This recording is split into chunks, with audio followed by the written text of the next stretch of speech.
Hey, so my name is Ryan Honeycutt. I've been in Swannanoa, North Carolina since day 3 of the storm.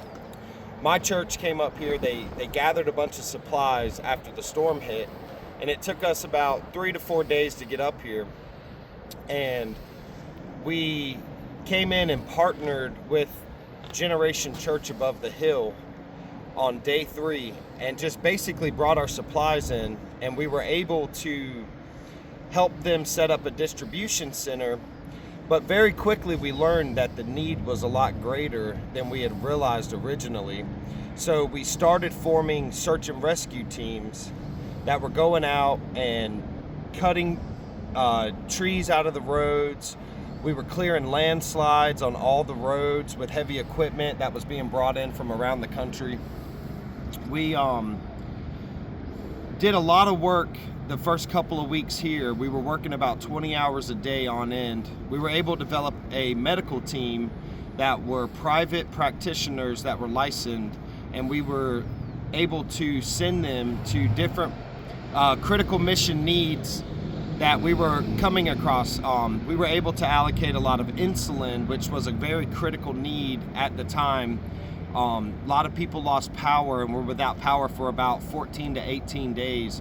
So us being able to keep insulin cold and deliver it to people that had great needs was a huge blessing to the community. We were able also to allocate a bunch of oxygen tanks. A lot of people are on oxygen and their oxygen tanks were running out. They didn't have ways to refill them. So we were able to run some critical medical missions in order to get those tanks refilled. Not sure exactly what day it is now after the storm. Today is December 5th, I believe.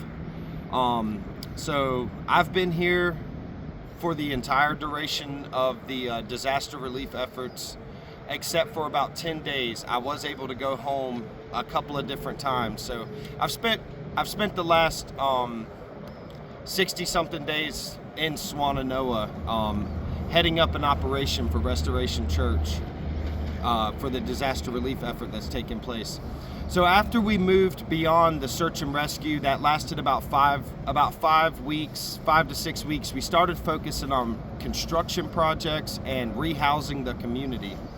To this day, we've been able to rehouse about 55 to 60 families, whether that's in tiny homes or campers that have been donated and purchased. We partnered up with a couple of awesome disaster relief teams such as Refuge International and Cabins for Christ. We've worked alongside of all of them teams to be able to make sure that we're getting people out of tents and into more stable temporary living conditions. You know, that's been the biggest thing, is getting people out of the weather, out of the elements. Our main focus has been families. We've tried to get a lot of children and adults alike into better housing situations. We've done a lot of mold mitigation. We've done a lot of house demo as far as gutting houses, gutting the floors, and putting everything back. A lot of organizations come in the beginning of the disaster relief efforts and they just muck the houses and gut them. But most of them are unable to stay around long term in order to help put some of that stuff back. So that's one of the things that we've been focusing on, is allocating donations for construction materials, insulation, sheetrock, wire, receptacles, everything needed to basically put somebody's house back to livable conditions. When nobody can live in studded houses, or with part of the floor missing. So we go in and we put subflooring down. We're able to put linoleum down, get them back to a sense of normalcy. All of this, a lot of these fixes are just temporary, while these people are waiting on, different types of insurance claims to kick in and stuff like that. So we've been gracious and with the donations that have come in to be able to help these people. And the work is only beginning. I mean, we're 70 something days in. I'm not exactly sure of the number now, but there's still a lot of work that needs to be done in these communities of Western North Carolina.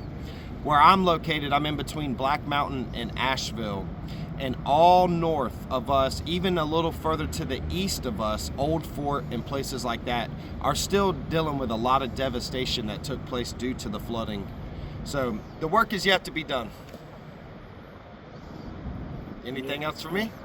So yeah, it made it start. It made a hurricane made it happen 2 months ago. Yeah. But it's still, but that's just the start of it. That's just the start of it. That's right. I mean, the need is still great.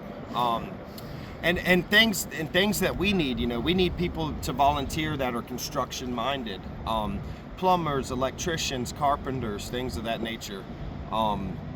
That's what we need right now. We need to make sure that we do our part to help restore the communities that we're helping in Western North Carolina. Yeah. So, And you know, your organization need a lot of help. I've been volunteering at a bunch of other organizations throughout the area. They all need help. I've been traveling around and seeing a lot of people out here, a lot of volunteers, a lot of volunteers living in tents. Yeah. A lot of the volunteers living in tents themselves while they're helping other people rebuild their homes. So it's just been a big thing. Like, I've been living in a tent while I'm helping rebuild somebody's house. It's like, that's right. It's been a big dig. I lived in Generation Church for about 4 or 5 weeks. Most of that was spent sleeping on a cot in the sanctuary. Like I said before, we were working about 20 hours a day and just making sure we were doing our part. But yeah, it's been a journey for sure, and there's still a lot of work to be done. So if people want to volunteer with your organization or giving you aid, how do they reach out to you? Yeah, so I have a dispatch number. We'll post that in the comments, and that'd be the best way to go. Just get in touch with us. Once again, my name is Ryan Honeycutt. I'm from Raleigh, North Carolina. I've been in Swannanoa in Western North Carolina since day 3 of the storm. And I tell a lot of people the biggest need right now is just feet on the ground. People who come out and actually do the work, because that's one of the biggest need. Yeah, that's exactly is to come here, get plugged in with a community that you plug in this. If you don't get plugged in with a community, there's another community, you know, a couple miles down the street. There's a whole another community just like this one. That's right. Doing something kind of similar. Yeah, that's exactly right. Yeah, that's exactly what we need. We need help.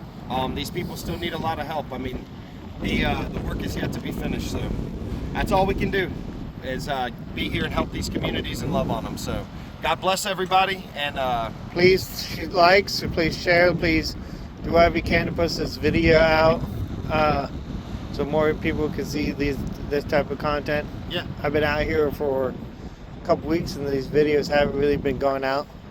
So I appreciate if you guys can help push these videos out. That's right.